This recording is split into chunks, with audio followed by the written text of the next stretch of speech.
Imagina que eres un hombre de 89 años. Has vivido todo. Has visto morir a tus amigos en las carreras. Has construido el imperio automotriz más famoso del mundo. Tu nombre es sinónimo de velocidad.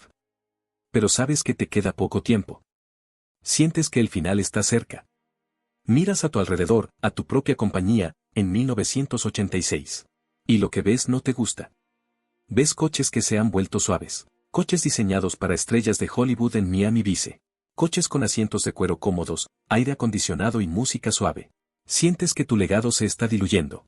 Y para empeorar las cosas, tus rivales en Alemania, Porsche, acaban de lanzar una nave espacial llamada 959. Un coche lleno de computadoras que amenaza con quitarte la corona. Entonces, tomas una decisión. Llamas a tus ingenieros más fieles a tu oficina en Maranello. Y das una última orden. Quiero que construyan el mejor coche del mundo. Quiero que sea rápido. Quiero que sea brutal. Y lo quiero ahora. No hubo estudios de mercado. No hubo reuniones con el departamento de finanzas. Fue el último deseo de un rey agonizante. El resultado fue un coche que definiría una era. Un coche que adornaría las paredes de las habitaciones de millones de niños en todo el mundo. La Ferrari F40. Esta no es solo la historia de un superdeportivo. Es la historia de cómo un anciano desafió a la muerte y al futuro, creando una máquina tan pura que, 40 años después, sigue siendo la medida de todas las cosas. Para entender por qué la F40 es tan radical, tenemos que entender el miedo que sentía Ferrari a mediados de los 80. Durante décadas, Ferrari fue el rey indiscutido de la velocidad. Pero en 1986, el mundo cambió. Porsche lanzó el 959. Era un coche de ciencia ficción. Tenía tracción en las 4 ruedas, sensores de presión de neumáticos, suspensión ajustable por computadora, ABS, era el coche más avanzado tecnológicamente que la humanidad había visto. Era rápido, pero también era fácil de conducir. Era seguro. Era el futuro. Enzo Ferrari, il Commendatore, odiaba ese concepto. Para Enzo, un coche deportivo no debía ser fácil. No debía ser una computadora con ruedas que manejaba por ti. Para Enzo, un Ferrari debía ser una extensión del piloto.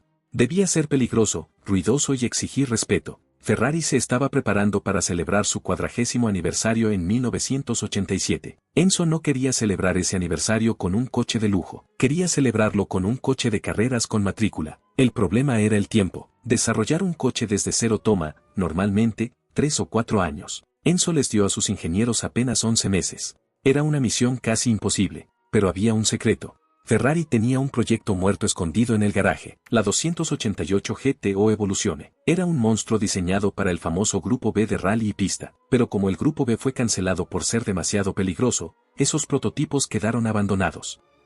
Enzo miró esos coches abandonados y dijo, usen eso, háganlo bonito, pero mantengan la furia. El hombre encargado de este milagro fue el ingeniero Nicola Materazzi. Su filosofía era opuesta a la de Porsche. Porsche añadía peso para ganar tecnología. Materazzi quitaba peso para ganar velocidad.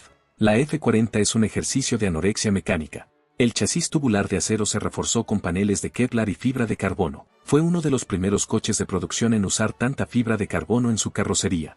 Pero aquí es donde la historia se pone increíble. Si alguna vez tienes la suerte de ver una F40 en la vida real, acércate a la pintura. La capa de pintura roja, rosso corsa, es extremadamente fina. Poner más capas de pintura añadía varios kilogramos extra de peso. Ferrari dijo, no. Ahorraron peso hasta en la pintura. Miremos el interior. Es famoso por ser el interior más austero de la historia de los supercoches. No tiene guantera. No tiene alfombras. Puedes ver el adhesivo verde que une los paneles del chasis. No tiene radio. Las primeras 50 unidades no tenían ni siquiera aire acondicionado ni ventanas que bajaran completamente. Y lo más icónico, no tiene manijas en las puertas. Para salir del coche, tienes que tirar de un simple cable de acero que cuelga en la puerta. ¿Por qué? Porque una manija de plástico pesaba más que un cable. Parece una locura, pero era una declaración de principios. Este coche no es para ir a comprar leche. No es para escuchar música. Este coche tiene un solo propósito, ir rápido. El peso total del coche era de aproximadamente 1100 kilogramos. Para que te hagas una idea, un Ford Fiesta moderno pesa más que una Ferrari F40.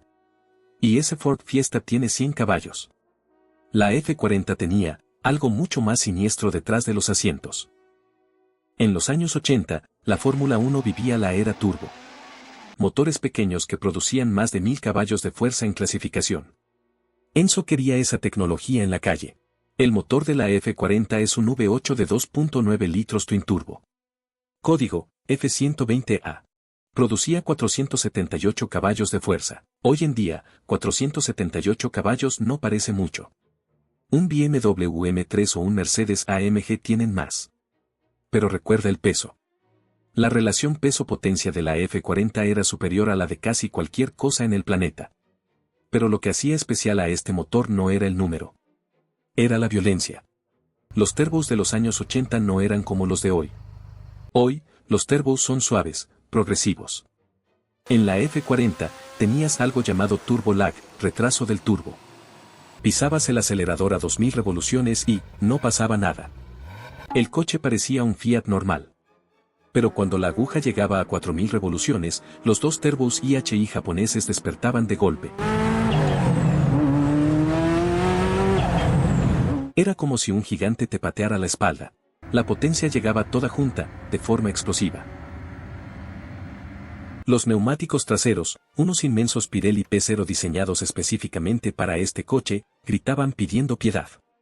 No había control de tracción. No había control de estabilidad. No había ABS. Si los turbos entraban mientras estabas en una curva y no tenías las manos rápidas, te ibas fuera. Era un coche que exigía respeto absoluto.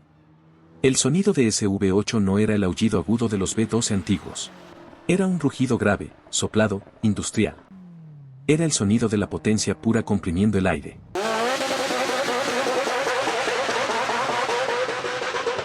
El 21 de julio de 1987, en el Centro Cívico de Maranello, se presentó el coche. Enzo Ferrari, muy frágil, hizo una de sus últimas apariciones públicas. Dijo una frase que pasó a la historia: expresé un deseo a mis ingenieros. Construyan un coche para ser el mejor del mundo. Y ahora, el coche está aquí, pero faltaba demostrarlo. El Porsche 959 había alcanzado los 317 km por hora, 197 millas por hora. Se había quedado a las puertas de la barrera mágica de las 200 millas por hora, 321 km por hora. Ningún coche de producción había superado oficialmente esa marca. Ferrari llevó la F40 a la pista de Nardo.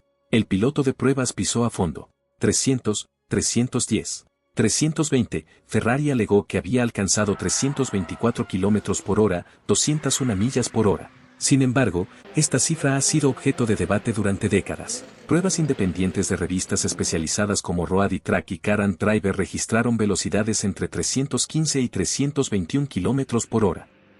Lo que es indiscutible es que la F40 estaba entre los coches más rápidos del planeta, compitiendo cabeza a cabeza con el Porsche 959. Más importante que la velocidad máxima exacta era lo que representaba: un coche sin ayudas electrónicas, sin control de tracción, sin ABS. Capaz de alcanzar velocidades estratosféricas con nada más que el talento del piloto controlándolo. La prensa mundial se volvió loca. La revista Road Track y Car and Driver la pusieron en portada. Todos decían lo mismo: es aterradora, es incómoda, hace calor, es ruidosa, y es el mejor coche que hemos conducido jamás. El piloto de Fórmula 1 Gerard Berger dijo: es como conducir un go-kart con un cohete atado a la espalda. Si creciste en los años 90, o si jugaste videojuegos de esa época, conoces este coche. Apareció en innumerables juegos de carreras, desde Test Drive 2 hasta las primeras versiones de Need for Speed y Gran Turismo. Fue el coche de ensueño de toda una generación de gamers. Pero sobre todo, fue el póster. Se dice que Ferrari vendió más pósters de la F40 que coches reales. Millones de niños tenían esa forma roja y el alerón trasero cuadrado colgado sobre su cama. Era el símbolo definitivo del éxito. No era un coche sutil. No era elegante como un Aston Martin. Era agresivo. Parecía una nave espacial cuadrada. Sus faros retráctiles, pop-up headlights, le daban una personalidad que hoy ya no existe. Representaba una época donde los coches podían ser malos. Competía en la imaginación de los niños contra el Lamborghini Countach. El Countach era el coche para posar. La F40 era el coche para pilotar. Incluso hoy, en juegos como Forza Horizon o Assetto Corsa, cuando seleccionas la F40, sientes algo diferente. Sientes que estás manejando historia. Es la conexión analógica definitiva. 3 pedales, una palanca de cambios con rejilla metálica, el famoso clic-clac al cambiar de marcha, y un volante sin botones. El plan original de Ferrari era fabricar solo 400 unidades para mantener la exclusividad, pero ocurrió algo que cambió todo. El 14 de agosto de 1988, Poco más de un año después de presentar el coche, Enzo Ferrari falleció a los 90 años. El mundo del motor entró en luto. El Commendatore se había ido. Y de repente, el pánico y la codicia se apoderaron del mercado. Los coleccionistas se dieron cuenta de una verdad escalofriante: la F40 es el último coche aprobado por Enzo. No habrá más. Todo el mundo quería uno. El precio oficial era de unos $400.000, una fortuna en esa época. Pero en el mercado secundario y en las subastas, los precios se dispararon a 1 millón, 1.5 millones. La gente compraba contratos de reserva, no el coche. Nigel Mansell, el famoso piloto de F1 con bigote, vendió su F40 por un precio récord antes de siquiera recibirla. Ferrari, viendo la demanda descontrolada, rompió su promesa de solo 400. Al final, fabricaron entre 1.311 y 1.315 unidades entre 1987 y 1992. Algunos clientes originales se enfadaron: mi coche ya no es tan exclusivo. Pero para el mundo, fue una bendición. Significó que hubo más F40 para ver, para escuchar y para soñar. Fue el regalo final de Enzo para asegurar el futuro de su empresa. Han pasado casi 40 años. Ferrari ha lanzado coches más rápidos. La Ferrari Enzo, la LaFerrari, la SF90. Coches con 1000 caballos, híbridos, con cambios que duran milisegundos. Técnicamente, son mejores. Pero si le preguntas a cualquier experto, a cualquier coleccionista multimillonario que tenga todos los modelos en su garaje, ¿cuál es el mejor?, la respuesta casi siempre es la misma: la F40. ¿Por qué? Porque representa un momento en el tiempo que nunca volverá. Representa el momento exacto antes de que la electrónica tomara el control. Es el equilibrio perfecto entre la tecnología moderna, fibra de carbono, turbos, y la conducción antigua, sin ayudas, transmisión manual. Es un coche que te puede matar si le faltas al respeto, pero que te hace sentir más vivo que ningún otro si lo dominas. Gordon Murray, el genio que creó el McLaren F1, el único coche que realmente superó a la F40 años después, criticó la suspensión y la calidad de construcción de la F40. Dijo que parecía un kit car, pero luego la condujo. Y escribió: es el mejor coche de calle que he conducido jamás. Una vez que te mueves, todo cobra sentido. La F40 no fue creada para ser perfecta. Fue creada para ser emocionante. Fue el último rugido de un león viejo que se negaba a aceptar que los coches se volvieran aburridos. Enzo Ferrari murió sabiendo que había ganado. Había creado uno de los coches más icónicos y deseados de la historia. Y nos dejó el juguete definitivo para recordarlo por siempre.